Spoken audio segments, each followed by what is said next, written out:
Hey everybody, just wanted to go over my annealing setup. It's very basic, but it does work well. I just made it out of a 2x10 or something that I had cut down to get my width, and then I just put a piece of, I believe this is 3-inch, yeah, 3-inch PVC just to hold the propane bottle. I'm using just a regular torch head on it. Just a regular drill. I'm sure you could use any drill. And the way I've got it set up, this just holds it at the angle that I want it held at. I've got a board right here that's movable, and I use that just as a distance indicator so that it's the same every time. My flame is always the same distance from the casing. This particular casing is my 300 Win Mag cases. These are Norma cases. These are twice fired, and what I do is I just swipe the neck with a piece of fine steel wool, and then I anneal, and then I do my sizing after the annealing process. And then what I also do is for other cases, I would take, like for my 308 cases, I would just put this under there, and it bumps it up to where it's the same distance from the case, but it just bumps me up and gives me a little height for my 308 stuff.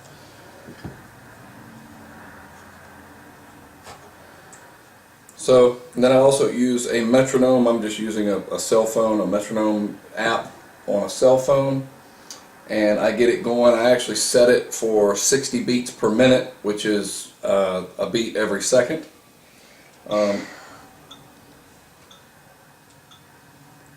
This is my time indicator,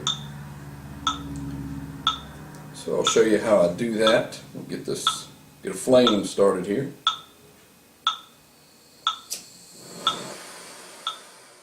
So the way I set the flame is I get it started, I set the flame as large as I can get it, and then I dial this back until the flame starts to change, and at that point I leave this as low as I can go with the flame as large as it can go, because there's a lot more. I guess you're just wasting propane at that point.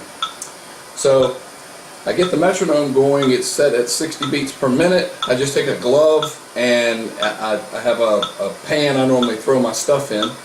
I'm just going to do a few cases here just to kind of demonstrate how I do it.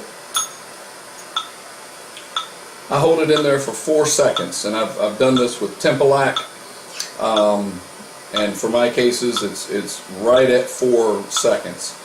With the metronome, if you needed it for 3 3/4 seconds or something, you can count it out, or you can speed the metronome up, slow it down however you wanted. That way you could get the desired time. So mine just happens to be right at 4 seconds. So and the way I do it is I turn it, and then I start counting 1, 2, 3, 4. I do it something like this. I'll get this turning. You don't need it super fast. Excuse me. The way I've got it set up is this is just a drill bit that I cut off. It was actually a broken drill bit, and then I just ground it down to a dull point. That way the case just sits right on top of it. And it's the same every time. I use the drill as the indicator. I use the chuck itself as the indicator. So it's the same every time.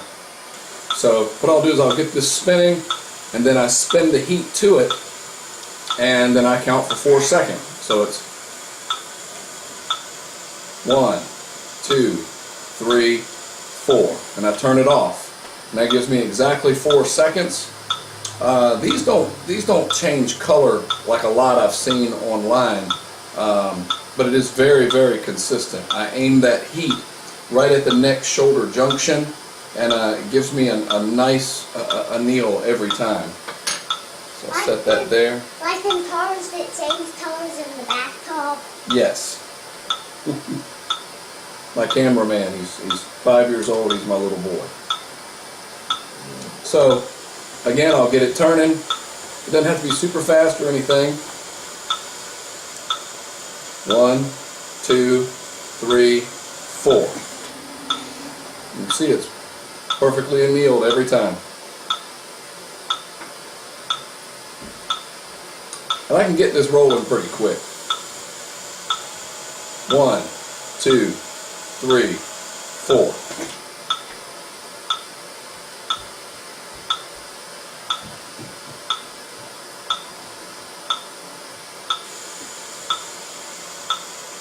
One, two, three, four. That was actually a little bit long, but you get the idea. You can get it very, very consistent doing it that way. So as you can see, it's, you know, relatively inexpensive, basically free. It's just stuff I had around the house, just a drill bit and a propane torch, and it works very, very well. I've had no issues doing it this way. I do use the Tempelac. I've used the 750 degree Tempelac, and 4.5 seconds, or right at 4 seconds is when it starts to go clear, and it's completely clear at about 4.5 seconds. So I pull it off at 4 seconds, and I've also done it in dark rooms, just to see what the glow is on it and whatnot. It does work very well. So you could set you up something like this. It's very cheap, very inexpensive, but it does work well. So you guys stay safe shooting out there.